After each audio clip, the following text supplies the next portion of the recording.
Kalau pangkat puncak, ini pengertian pangkat puncak itu adalah pangkat paling tinggi atau istilah populernya mentok gitu atau macet gitu di jabatan administrasinya.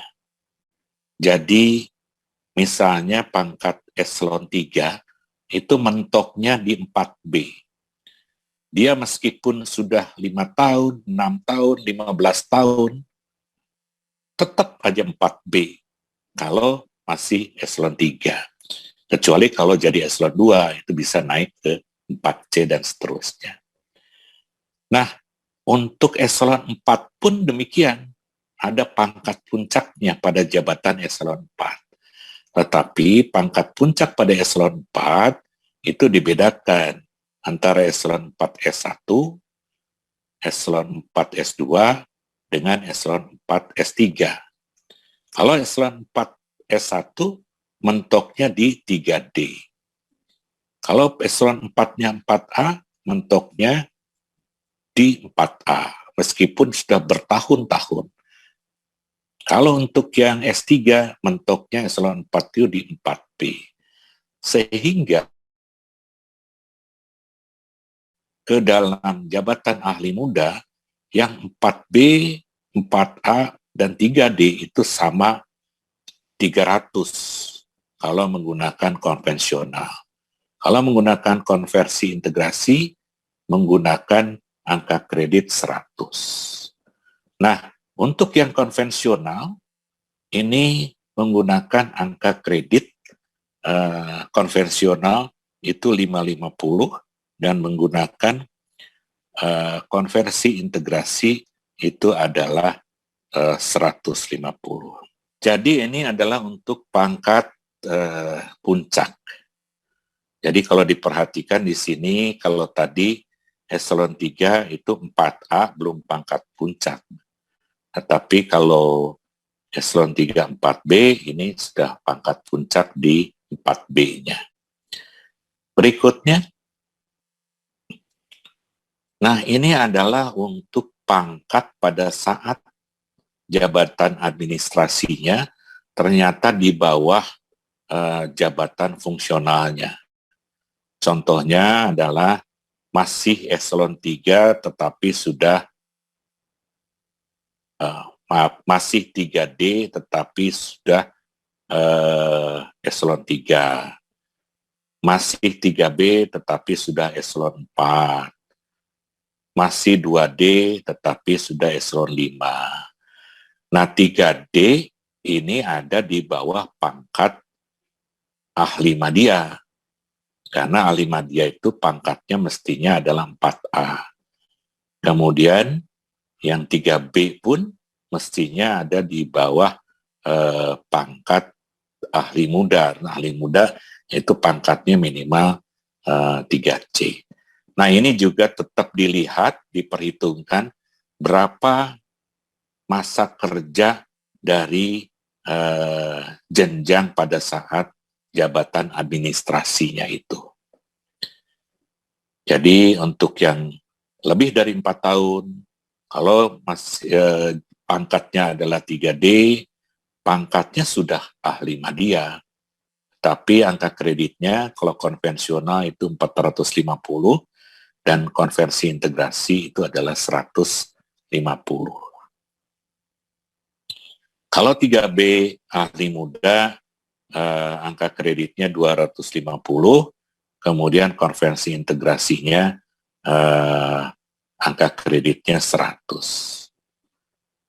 Nah, demikian juga untuk yang 3-4 tahun di dalam masa kepangkatan jabatan administrasinya,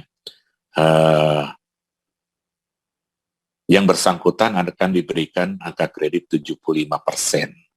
Nah, demikian juga untuk 2-3 tahun akan diberikan 50%. Slide berikutnya. Ini untuk yang kurang dari 2 tahun dan lebih dari 1 tahun. Kemudian yang kurang dari 1 tahun, maka angka kreditnya adalah 0%. Baik, berikutnya. Nah, ini yang sering banyak ditanyakan, lalu berapa angka kredit yang diperlukan untuk naik pangkat atau naik jabatan. Jadi saya akan berikan contoh bagaimana angka kredit yang diperlukan. Misalnya di sini untuk eselon 3, jabatan 4A,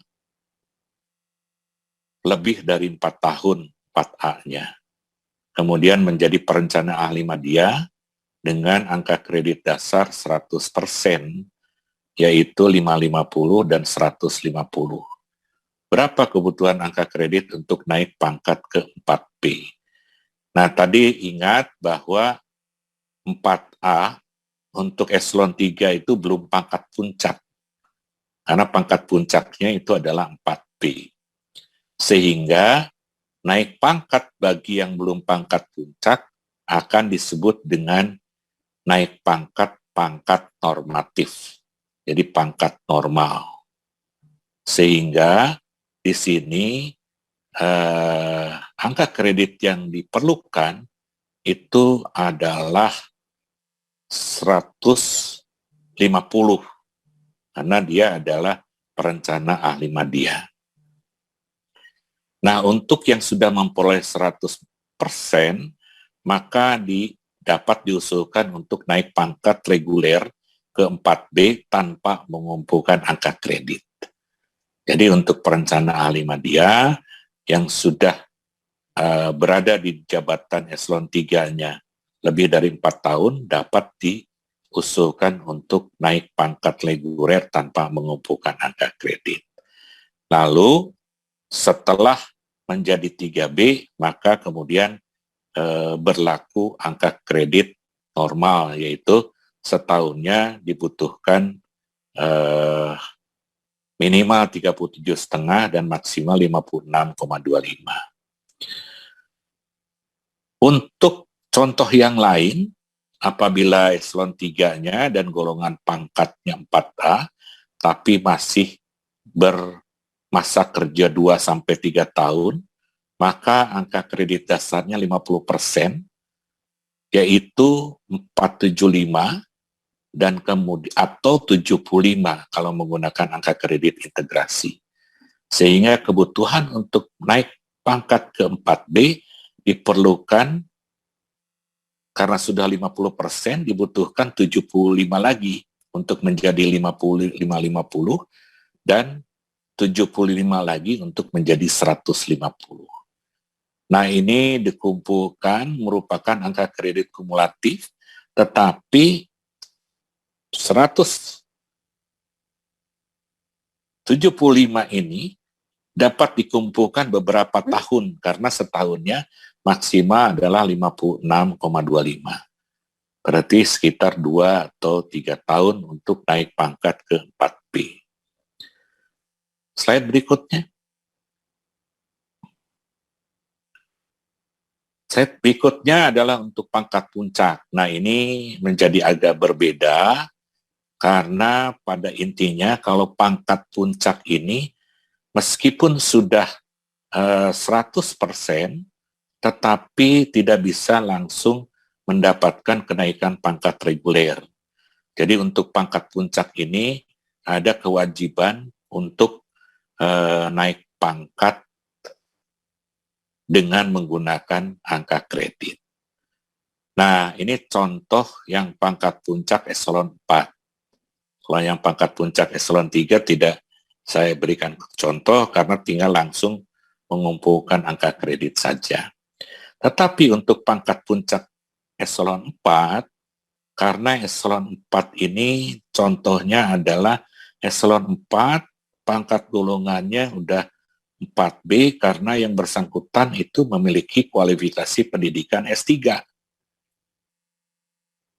Nah, karena eselon 4, pangkat puncak dengan pendidikan S3 ini adalah golongannya 4B. Tetapi yang bersangkutan disetarakan dengan perencana ahli muda. Karena kan penyetaran jabatan ini adalah yang disetarakan jabatan, bukan pangkatnya. Sehingga angka kredit dasar sebesar 300 atau 100 ini merupakan angka kredit dasar. Selanjutnya ketika naik dari 4B ke 4C, maka akan memerlukan angka kredit 150. Tetapi sebelum naik pangkat dari 4B ke 4C, maka harus naik jabatan dulu dari ahli muda ke madya. Nah, berapa angka kreditnya kalau naik jabatan dari madya ke dari muda ke madya? Maka merefer ke slide nomor 5 tadi. Coba sebentar kembali ke slide nomor 5. Nanti kita kembali lagi ke situ.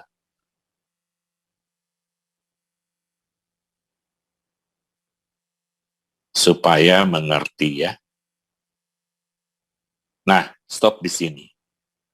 Nah, di sini coba lihat dari perencana ahli muda golongan 3D itu angka kredit kumulatifnya 300, kemudian baru bisa naik ke ahli madya 400.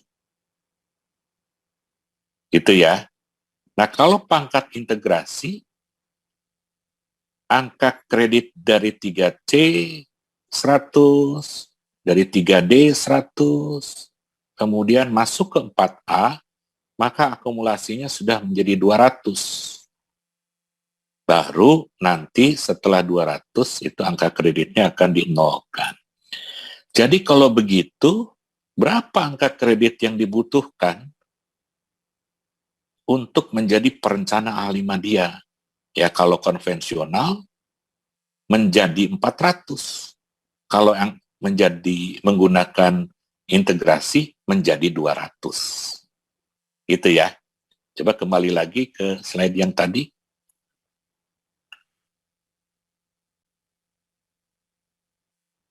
Nah, di sini. Jadi, sebelum yang bersangkutan naik dari 4B ke 4C, maka harus naik jabatan dulu. Jadi, kalau dari 300, angka kredit dasarnya harus mengumpulkan angka kredit menjadi 400, baru naik jabatan. Kemudian, kalau menggunakan integrasi dari 100 menjadi 200, kemudian baru naik jabatan. Jadi sama-sama mengumpulkan angka kredit 100 butuhnya untuk naik jabatan. Nah, tetapi untuk naik jabatan itu pun ada syaratnya. Ada syarat angka kredit kumulatif, ada syarat publikasi policy paper, ada syarat tersedia formasi, ada syarat unsur pengembangan profesi minimal 6 angka kredit, dan usia pengangkatan 58 tahun. Jadi, angka kredit yang dikumpulkan harus 100, baru kemudian ikut uji kompetensi. Nah, setelah yang bersangkutan itu kemudian naik jabatan menjadi ahli madya, barulah yang bersangkutan mengurus kenaikan pangkatnya dari 4B ke 4C. Dari 4B ke 4C butuh 150. Nah, oleh karena itu, ya tadi kan sudah dikumpulkan angka kreditnya 100 ketika naik jabatan. Ini dapat dipakai sekaligus untuk naik pangkat. Sehingga kalau yang bersangkutan akan naik dari 4B ke 4C, maka membutuhkan angka kredit 50 lagi. Dari mana 50? 50 ditambah 100, jadi 650. Sementara tadi di slide 5 untuk yang ke-4C itu perlu menjadi 100. Nah, kemudian kalau integrasi 300 tambah 100, 400, sedangkan angka kredit kumulatif untuk yang 4C adalah 450. Nah, ini adalah contoh yang 4B. Nah, sekarang contoh yang 4A, karena pendidikannya S2, nah ini juga sama perencana ahli muda, Ini pun sama, harus naik jabatan dulu, baru kemudian naik pangkat dari 4A ke 4B. Tetapi angka kredit ketika naik jabatan bisa juga sekaligus dipakai untuk naik pangkat. Berikutnya, nah yang berbeda adalah pangkat puncak untuk eselon 4 yang masih 3D. Nah, 3D ini memang sesuai pangkatnya perencana ahli muda yang memang masih 3D. Nah, untuk ini dari 3D ke 4A butuh angka kredit 100, kemudian naik jabatan dari ahli muda ke ahli media butuh menjadi 400 atau menjadi 200. Baik, berikutnya. Ini untuk yang pangkat di bawah, ini juga sama, diberikan ilustrasi, tapi di sini, walaupun misalnya eselonnya, eselon 3 sudah lebih 4 tahun, ini jabatan eselon 3, tapi pangkatnya masih 3D, tapi disetarakan menjadi perencana ahli madya, walaupun pangkatnya masih 3D. Untuk itu, yang bersangkutan akan membutuhkan angka kredit untuk kenaikan pangkat 150, karena ini menggunakan norma kenaikan pangkat pada saat perencana madya. Kemudian yang bersangkutan tidak perlu lagi uji kompetensi keahlian madya, karena memang sudah madya. Sehingga yang diperlukan adalah untuk kenaikan pangkat saja dari 3D ke 4A, yaitu 150.